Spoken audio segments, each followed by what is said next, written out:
कभी आपको ऐसा लगा है कि आपके अंदर कितनी ताकत है, लेकिन कुछ अदृश्य सा आपको आगे बढ़ने से रोक देता है?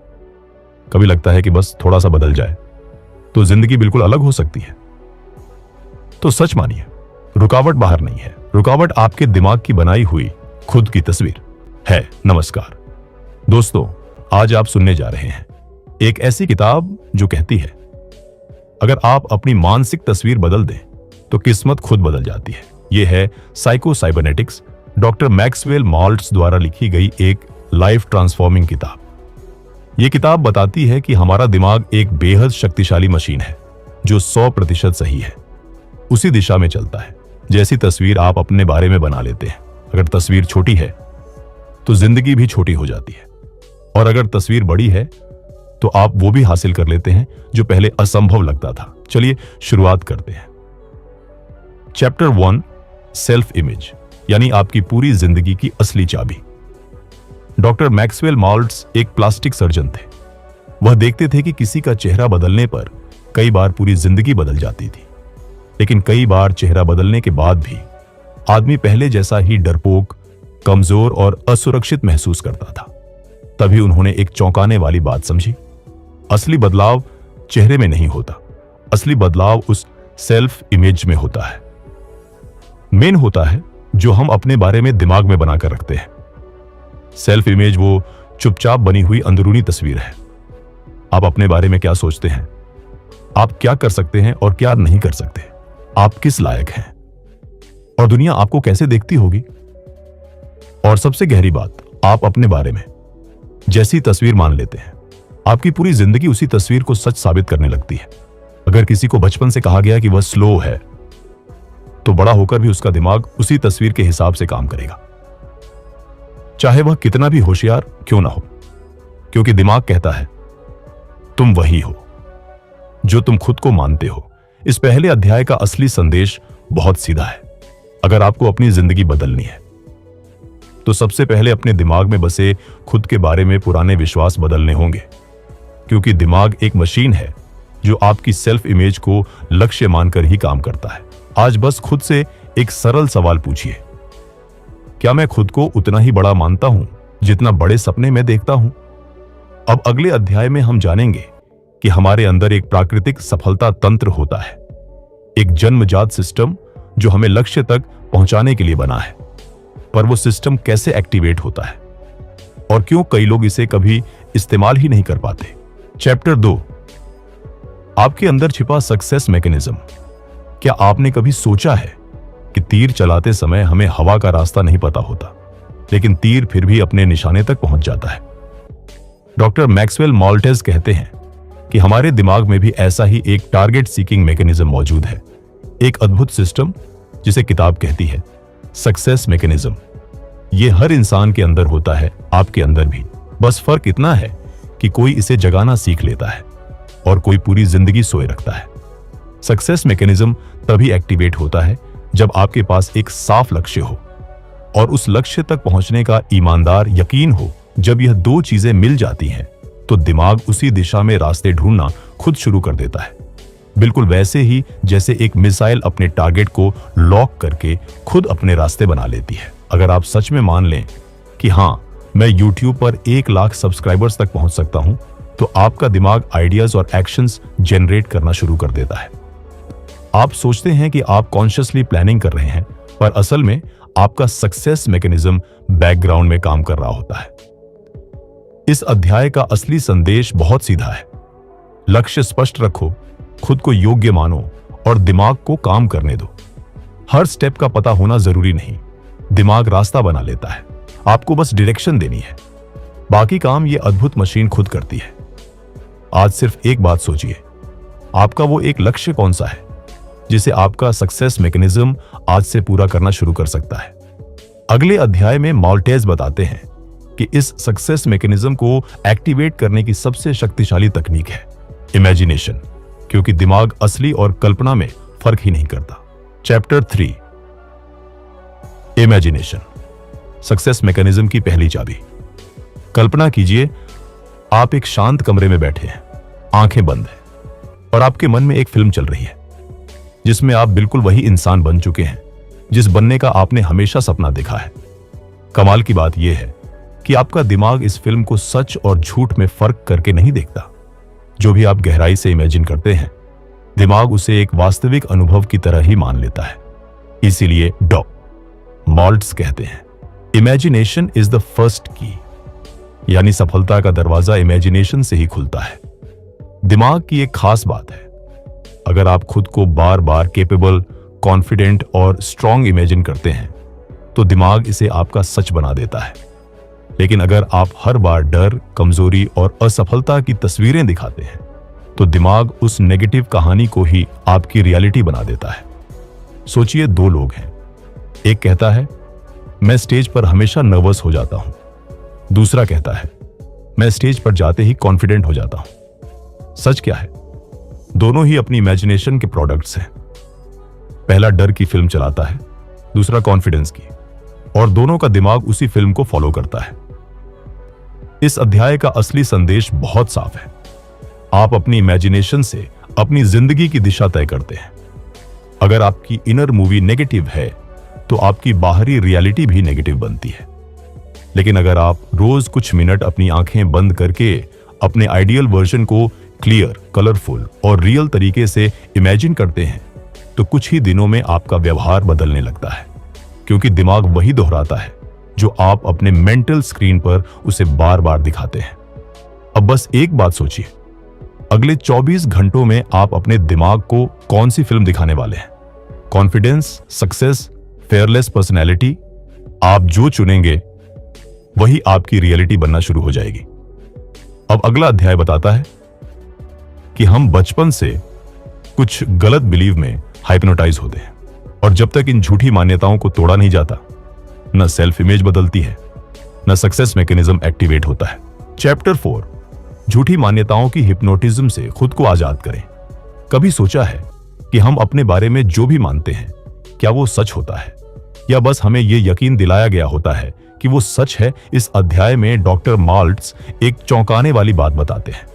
हम सब किसी न किसी तरह हिप्नोटाइज्ड होते हैं, किसी जादूगर ने नहीं, बल्कि परिस्थितियों ने, माहौल ने, और सबसे ज्यादा दूसरों की बार बार कही गई बातों ने। हम बार बार सुनते हैं, तुम कमजोर हो, तुम में वो बात नहीं है, तुम ये नहीं कर सकते। धीरे धीरे ये बातें दिमाग के अंदर इतनी गहरी बस जाती है कि इंसान इन्हें अपनी सच्चाई समझने लगता है। लेकिन मॉल्ट्स कहते हैं ये सच्चाई नहीं, ये सिर्फ रिपीटेड सजेशंस हैं। यही फॉल्स बिलीव्स हिप्नोसिस है। सोचिए, एक बच्चे को बचपन में कह दिया गया तू मैथ्स में वीक है। शायद वो उस दिन बीमार था, शायद मूड खराब था, लेकिन उस एक बात ने उसकी सेल्फ इमेज में एक स्थायी दाग बना दिया। अब हर परीक्षा, हर सवाल, हर कोशिश उसके दिमाग में वही पुरानी वीकनेस वाली फिल्म चला देती है। क्या वो सचमुच वीक है? जरूरी नहीं, लेकिन दिमाग ने हिप्नोसिस मान लिया। इस अध्याय का असली संदेश है, हमारे कई लिमिटेशंस असली नहीं होती, वो बस पुरानी रिकॉर्डिंग्स होती हैं जिन पर हम आंख बंद करके विश्वास कर लेते हैं। जब आप इन मान्यताओं को पहचानने लगते हैं तो आप देखते हैं कि इनमें से अधिकतर बिलीव्स की कोई मजबूती नहीं होती। ये वो आवाजें होती हैं जो आपने सुनी थी और समय के साथ आपने उन्हें अपनी पहचान बना लिया। लेकिन नई बात यह है कि आप किसी भी क्षण नई, सच्ची और एम्पावरिंग मान्यताओं को अपनाना शुरू कर सकते हैं। जैसे, मैं सीख सकता हूं, मैं हर दिन बेहतर बन रहा हूं, मैं कैपेबल हूं। धीरे धीरे आपकी सेल्फ इमेज बदलने लगती है और पुरानी हिप्नोसिस टूट जाती है। अब खुद से एक सवाल पूछिए, आपके बारे में कौन सी झूठी बिलीव है जो आपको आज तक रोकती आई है और जिसे आपको आज ही तोड़ देना चाहिए? एक बिलीफ बदलते ही जिंदगी का पूरा रास्ता बदल जाता है। अगला अध्याय बताता है कि सिर्फ इमेजिनेशन और बिलीफ ही काफी नहीं, हमें एक और चीज चाहिए, रैशनल थिंकिंग, जो हमें गलत निष्कर्षों से बचाती है और दिमाग को सही दिशा देती है। चैप्टर 5, तार्किक सोच की शक्ति का उपयोग कैसे करें? कभी गौर किया है कि हमारी जिंदगी में जो डर, तनाव और असुरक्षाएं होती हैं, उनका ज्यादातर हिस्सा किसी असली खतरे की वजह से नहीं, बल्कि हमारी गलत सोच की वजह से पैदा होता है। डॉक्टर मैक्सवेल मॉल्ट्स कहते हैं, फीलिंग इज नॉट फैक्ट, यानी हम जो महसूस करते हैं वो हमेशा सच नहीं होता। हमारा दिमाग अक्सर हमारी भावनाओं को ही रियलिटी समझ लेता है और फिर उसी हिसाब से हमारी सेल्फ इमेज को गलत दिशा में ढकेल देता है। जैसे अगर आप सोचें मैं फेल हो जाऊंगा, लोग मुझे जज करेंगे, मैं लायक नहीं हूं, तो ये सब फीलिंग्स हैं, लेकिन दिमाग इन्हें सच्चाई मान लेता है और वही एक्सपीरियंस आपको मिलता है। लेकिन जैसे ही आप तर्क का इस्तेमाल करते हैं, सब बदल जाता है। कल्पना कीजिए आप स्टेज पर बोलने जा रहे हैं, दिमाग तुरंत डर बनाकर खड़ा कर देता है। मैं भूल जाऊंगा, सब हंसेंगे, मेरी वॉइस अजीब लगेगी, ये सब इरेशनल बातें हैं। लेकिन अगर आप खुद से कहें मैंने तैयारी की है, ऑडियंस सपोर्टिव होती है, पहले कुछ सेकंड नर्वसनेस सामान्य है, तो आपका शरीर भी उसी के हिसाब से बिहेव करने लगता है, कॉन्फिडेंस ऊपर जाता है और परफॉर्मेंस बेहतर हो जाती है। यही है रैशनल थिंकिंग की असली ताकत। इस अध्याय की सबसे गहरी सीख है भावनाएं अक्सर हमें गलत दिशा दिखाती है, लेकिन तर्क हमें सही रास्ता देता है। जब आप हर फियर को जांचने लगते हैं, हर थॉट से पूछने लगते हैं क्या यह सच है या सिर्फ मेरा डर बोल रहा है, तो आपका दिमाग नेगेटिव हिप्नोसिस से बाहर आने लगता है, आपकी सेल्फ इमेज साफ होती जाती है और आपका सक्सेस मैकेनिज्म एकदम सही दिशा में काम करना शुरू कर देता है। अब खुद से एक सवाल पूछिए, आपकी जिंदगी में वो कौन सी जगह है जहां आप फैक्ट पर नहीं, फीलिंग पर रिएक्ट करते हैं? उस सिचुएशन को पहचानिए और आज ही तर्क का इस्तेमाल करके उसे बदलिए। अगले अध्याय में माल्टिस बताते हैं कि दिमाग को चलाने की सबसे अद्भुत तकनीक है रिलैक्सेशन, क्योंकि जबरदस्ती से नहीं बल्कि एक शांत और रिलैक्स्ड दिमाग से सबसे बेहतरीन रिजल्ट्स मिलते हैं। Chapter 6 relax and let your success mechanism work for you. क्या आपने महसूस किया है कि जब भी आप किसी काम को जोर लगाकर दबाव में करके पूरा करना चाहते हैं तो उस काम में उलझन बढ़ जाती है, दिमाग जैसे लॉक हो जाता है। किताब कहती है हमारा दिमाग तब सबसे अच्छा काम करता है जब हम उसे जबरदस्ती नहीं करते बल्कि उसे रिलैक्स्ड स्टेट में काम करने देते हैं। डॉक्टर मैक्सवेल माल्टिस बताते हैं कि दिमाग एक तरह का ऑटो गाइडेंस सिस्टम है, जैसे एक एरो खुद ब खुद अपने टारगेट की दिशा पकड़ लेता है या एक ऑटो पायलट जहाज को रास्ता दिखाता है। लेकिन यह सिस्टम तभी सही काम करता है जब आपका माइंड शांत हो, आपका ध्यान साफ हो और आप ओवर थिंकिंग न कर रहे हो। तनाव दिमाग के नेचुरल फ्लो को तोड़ देता है, आराम उसे तेज बना देता है। एक सिंपल एग्जाम्पल है, ड्राइविंग सीखते समय शुरुआत में हर चीज टेंस लगती है, स्टीयरिंग भारी लगता है, हाथ पैर एक साथ नहीं चलते। लेकिन जैसे ही आप आराम से चलाना शुरू करते हैं, स्टीयरिंग अपने आप स्मूथ होने लगता है, रिएक्शंस नेचुरल हो जाते हैं और गाड़ी एफर्टलेसली चलती है।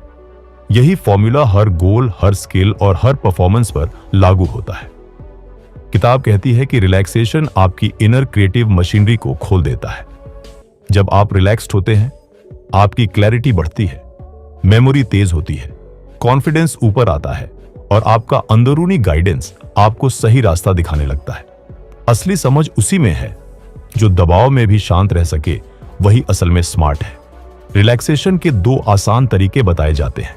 पहला, दिन में 10 मिनट माइंड को रेस्ट दीजिए, बस शांत बैठिए, सांस देखते रहिए और अपने दिमाग को प्रेशर मोड से बाहर आने दीजिए। दूसरा, मेंटल रिहर्सल। रिलैक्सेशन के बाद अपने गोल की काम और पॉजिटिव कल्पना कीजिए। यह टेक्निक ऑलमोस्ट हर सक्सेसफुल व्यक्ति इस्तेमाल करता है। रिलैक्स होकर इमेजिनेशन करना आपके सक्सेस मैकेनिज्म को सबसे साफ और सबसे परफेक्ट सिग्नल देता है।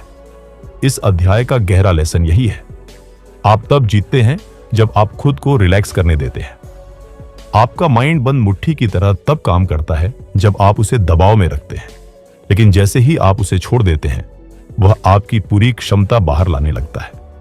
अब खुद से एक सवाल पूछिए, आपकी कौन सी एक्टिविटी सिर्फ इसलिए खराब होती है क्योंकि आप खुद पर बहुत प्रेशर डाल देते हैं? सोचिए और आज वही काम रिलैक्स्ड होकर कीजिए, आपको खुद फर्क महसूस होगा। अगले अध्याय में एक सुंदर कॉन्सेप्ट आता है, हैप्पीनेस एक हैबिट है, कोई एक्सीडेंट नहीं। Chapter 7 you can acquire the habit of happiness. सोचकर देखिए, अगर खुशी कोई इंतजार करने वाली चीज न हो बल्कि एक ऐसी आदत हो जिसे आप हर दिन खुद बना सकते हो। यही बात मैक्सवेल माल्टिस इस अध्याय में समझाते हैं। खुशी कोई एक्सीडेंट नहीं बल्कि एक चॉइस है, एक मानसिक आदत जिसे आप जितना प्रैक्टिस करते हैं उतनी ही मजबूत होती जाती है। कहानी की तरह समझिए, एक आदमी था जो हमेशा शिकायत करता था। उसे लगता था कि वो तभी खुश होगा जब जिंदगी परफेक्ट हो जाएगी, लेकिन जिंदगी कभी परफेक्ट नहीं हुई और वो कभी खुश नहीं हुआ। लेखक कहते हैं, यही हमारी गलती है। हम खुशी को फ्यूचर से बांध देते हैं, जबकि खुशी हमेशा इसी पल में होती है, वहीं जहां आप खड़े हैं। यह अध्याय बताता है कि खुशी का संबंध सिचुएशन से नहीं, बल्कि उनसे बनाई गई आपकी इनर स्टोरी से है। एक ही घटना दो लोगों के लिए अलग अलग मीनिंग ले सकती है। एक दुखी हो जाए, दूसरा उसी में अच्छा ढूंढ ले। फर्क इवेंट में नहीं, इंटरप्रिटेशन में होता है। मॉल्ट्स कहते हैं कि खुशी उसी तरह सीखी जाती है जैसे कोई और हैबिट, वॉकिंग, रीडिंग या किसी स्किल की प्रैक्टिस।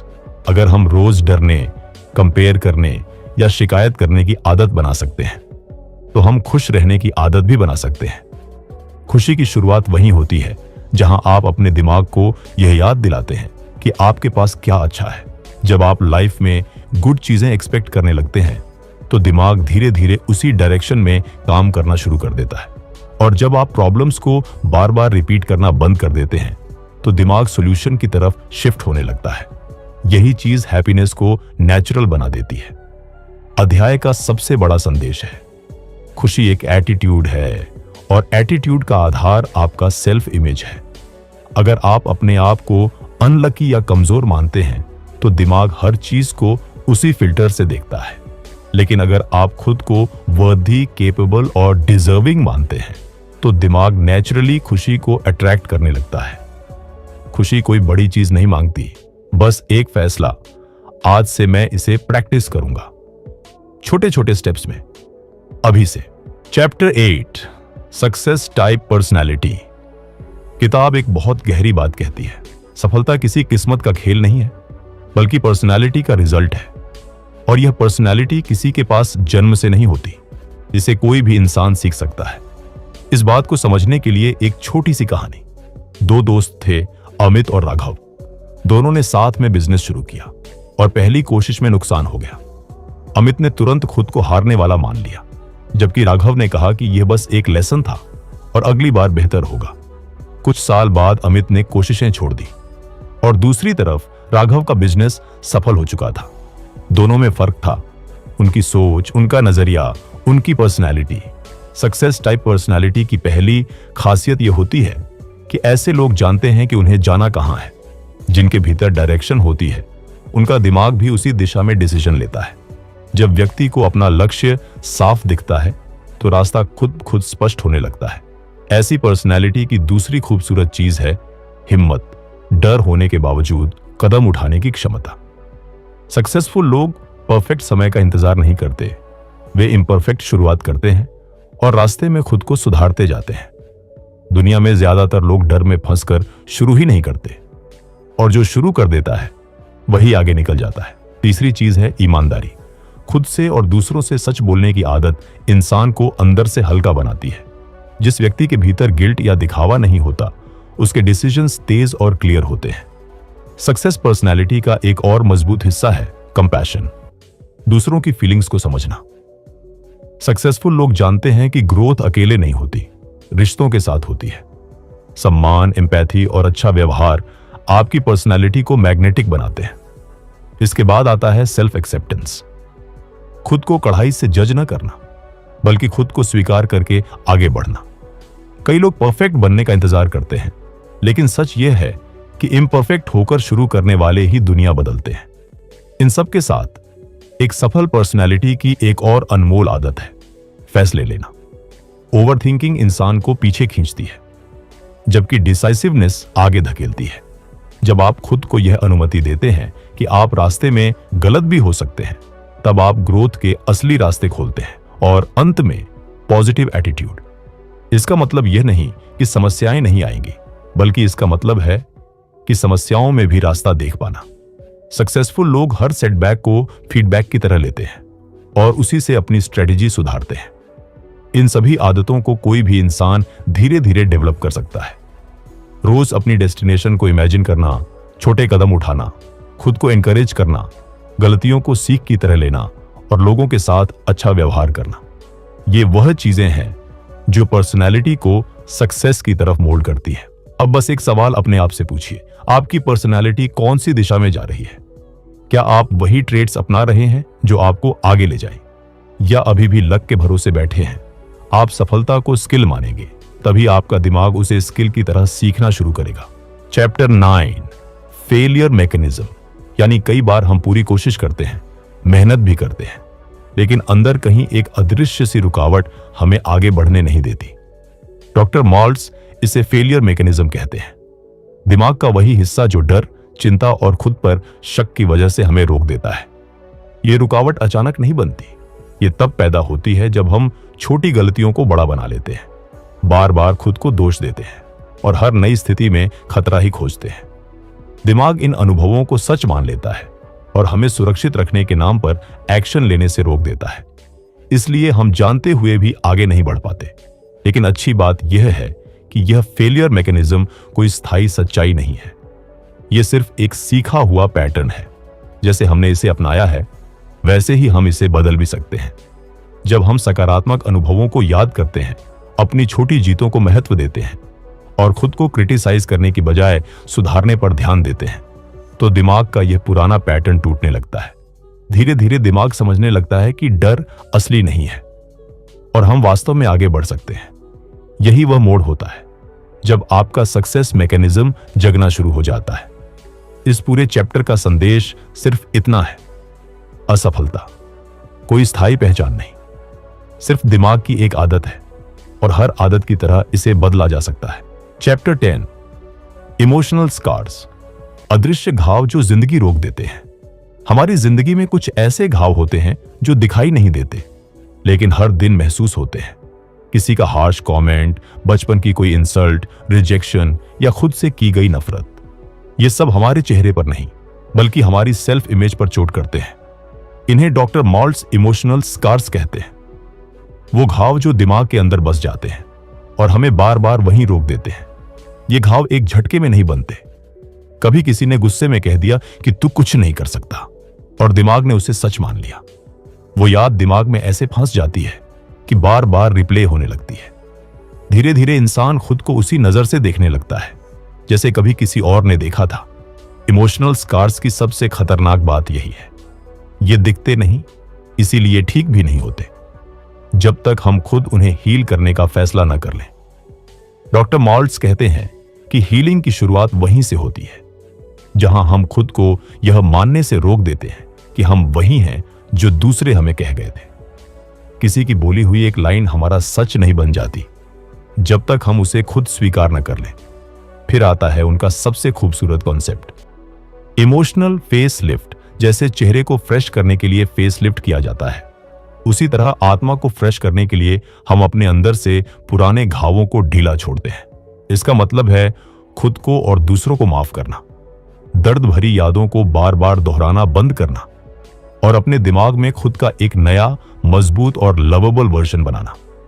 जब हम नई तस्वीर बनाते हैं, सेल्फ इमेज बदलने लगती है। नई सेल्फ इमेज नए कॉन्फिडेंस को जन्म देती है और धीरे धीरे जिंदगी भी बदल जाती है। इस चैप्टर का असली संदेश यही है, आप अपने पुराने घाव नहीं हैं। किसी ने आपको हर्ट किया, ये उनकी कमी थी, आपकी नहीं। आपका असली रूप आपकी गलतियों या दूसरों की बातों से नहीं बनता। आपका असली रूप बनता है इस बात से कि आज आप खुद को क्या मानते हैं।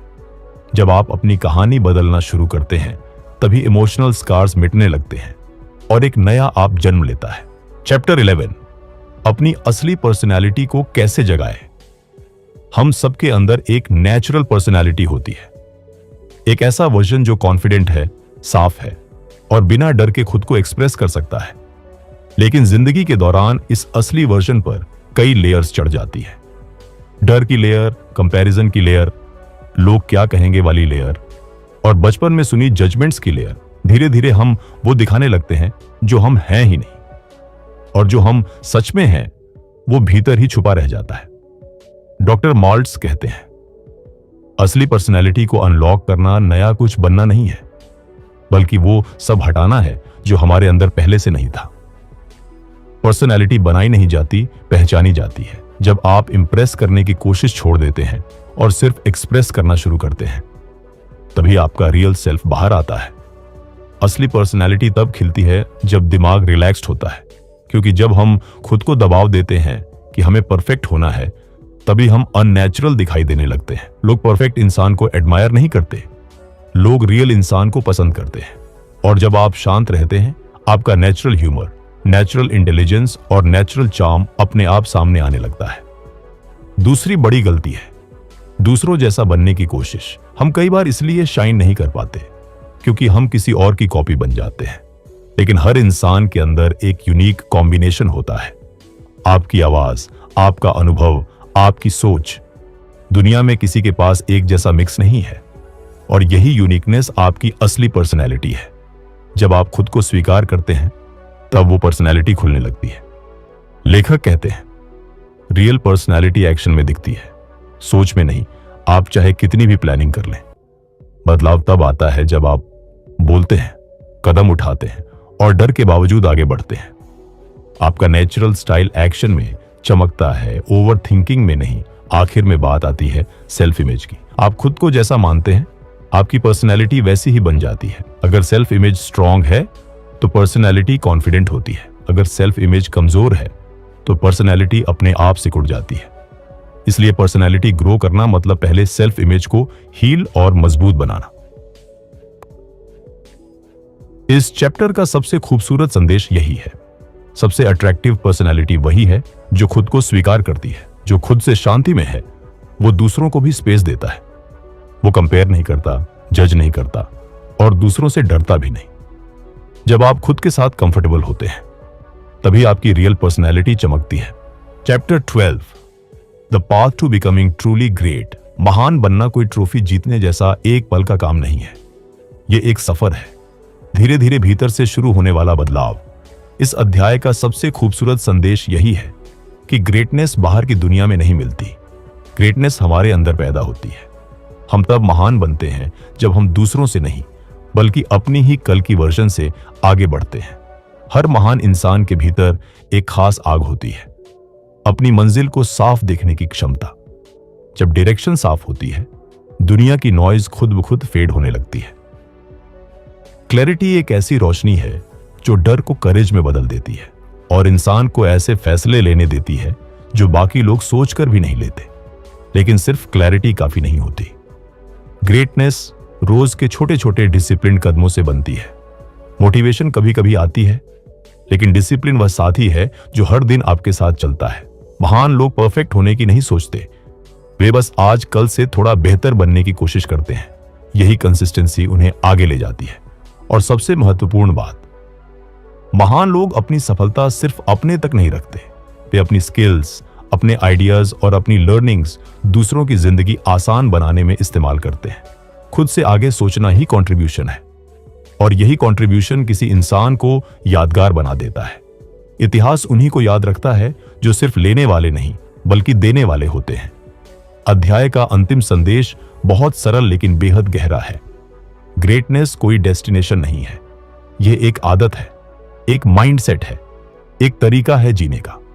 जब आपका विजन साफ हो जाता है, आपके कदम डिसिप्लिन्ड हो जाते हैं और आपकी मौजूदगी दूसरों के लिए वैल्यू क्रिएट करने लगती है, तब आप सिर्फ सफल नहीं रहते, आप महान बनने की राह पर चल पड़ते हैं। चैप्टर 13, क्राइसिस, यानी संकट को रचनात्मक अवसर कैसे बनाएं। जिंदगी में सब कुछ ठीक हो तो रास्ते खुद साफ दिखते हैं, लेकिन असली पहचान तब बनती है जब हालात अचानक पलट जाते हैं और फिर भी इंसान खुद को संभाल कर आगे बढ़ता है। इस चैप्टर में मैक्सवेल मल्ट्स हमें यही समझाते हैं कि हर संकट के अंदर एक छुपा हुआ मौका होता है, एक ऐसा मौका जिसे देखने के लिए शांत दिमाग और सही नजर चाहिए। किसी भी क्राइसिस का पहला असर दिमाग पर पड़ता है। हम तुरंत पैनिक, डर और वर्स्ट केस इमेजिनेशन में गिर जाते हैं और यहीं से प्रॉब्लम वास्तविक से 10 गुना बड़ी लगने लगती है। किताब कहती है कि क्राइसिस का पहला समाधान कोई स्ट्रेटेजी नहीं, बल्कि कामनेस है। जब दिमाग शांत होता है, तभी हमारा सक्सेस मैकेनिज्म एक्टिवेट होता है। वही दिमाग जो क्रिएटिव सॉल्यूशंस ढूंढ सकता है, वही दिमाग जो हमें बाहर निकाल सकता है।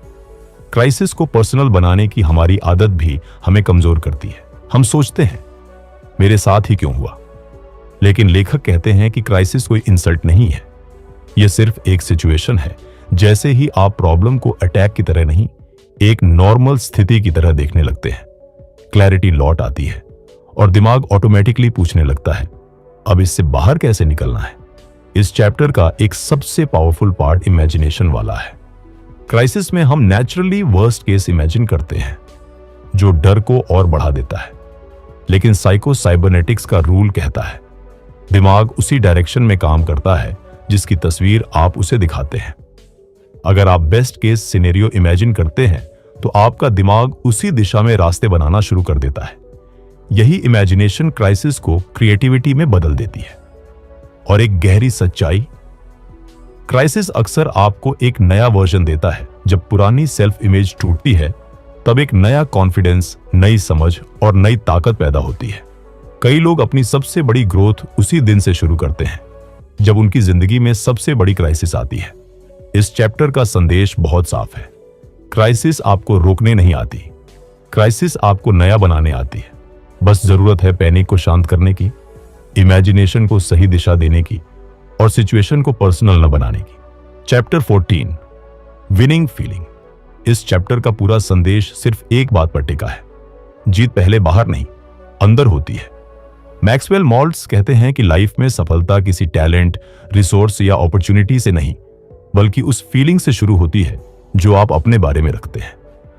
अगर आपके अंदर जीत जैसा एहसास है तो आपका दिमाग उसी डायरेक्शन में काम करना शुरू कर देता है। लोग सोचते हैं कि फीलिंग बाद में आती है, पहले रिजल्ट आता है, लेकिन सच इसका उल्टा है। जीत का रिजल्ट तभी आता है जब आप पहले से खुद को अंदर से कैपेबल महसूस करते हैं। जब आप बिलीव करते हैं कि मैं कर सकता हूं, ये मेरे बस में है, मैं इस बार जीतने वाला हूं। दिमाग के अंदर एक सक्सेस मैकेनिज्म होता है जो लॉजिक से नहीं चलता, फीलिंग से एक्टिवेट होता है।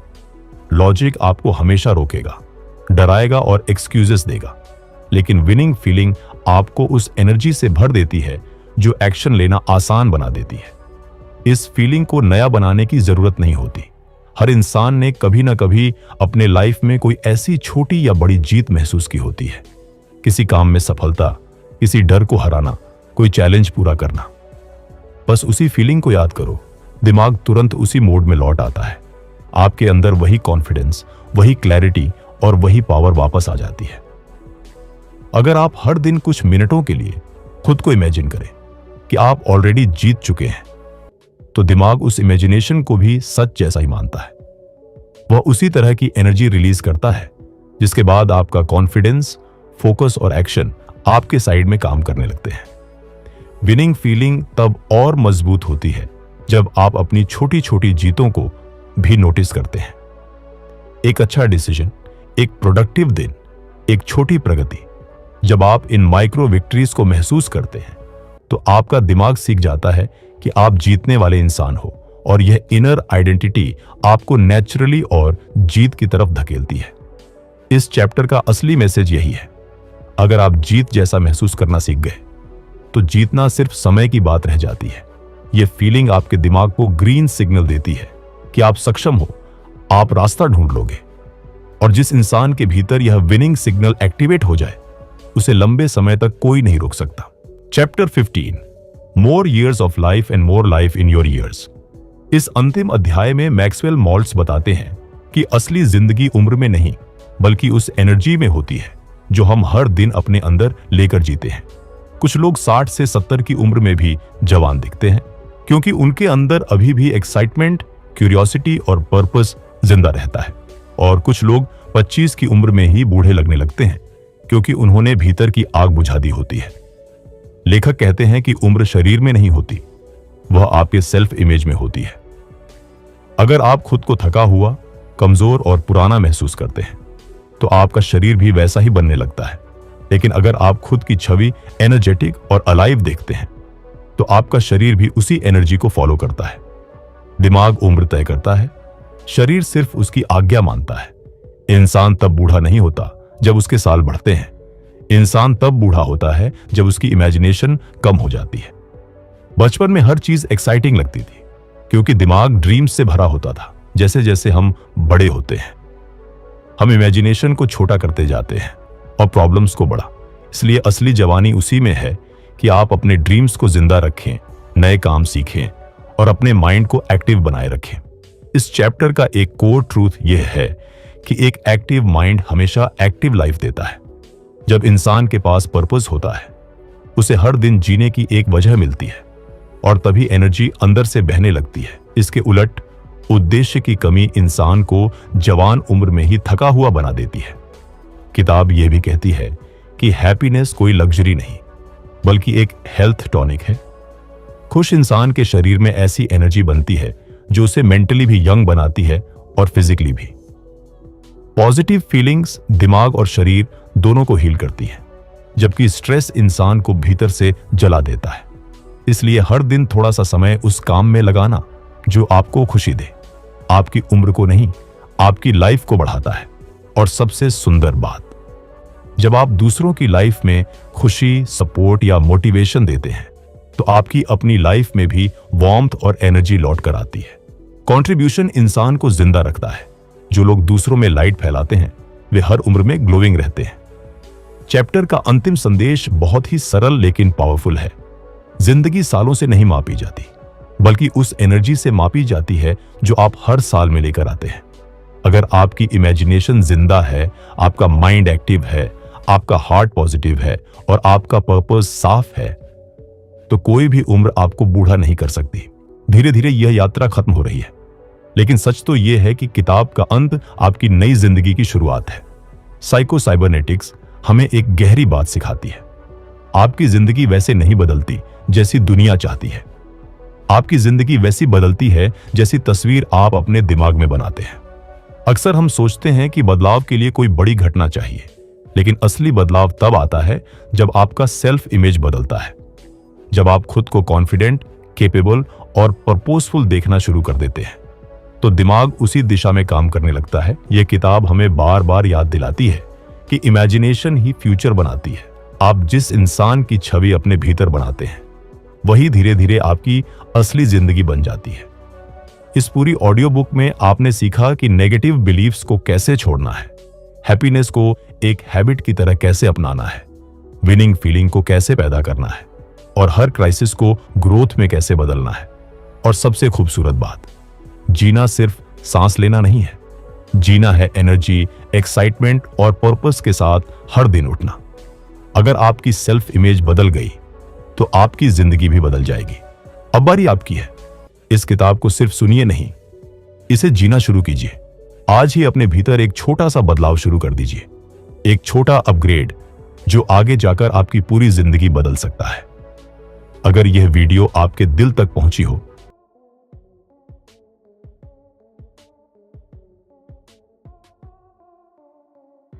जरूर सब्सक्राइब करें, क्योंकि हम आपको इसी तरह की लाइफ चेंजिंग किताबें आसान और सोलफुल तरीके से सुनाते रहेंगे। अगर साइको साइबरनेटिक्स ने आपको इंस्पायर किया है, तो कमेंट्स में लिखिए, I am upgrading my self image, ताकि यह पॉजिटिव एनर्जी और आगे फैल सके। थैंक यू फॉर लिसनिंग, और आपकी नई जर्नी यहीं से शुरू होती है।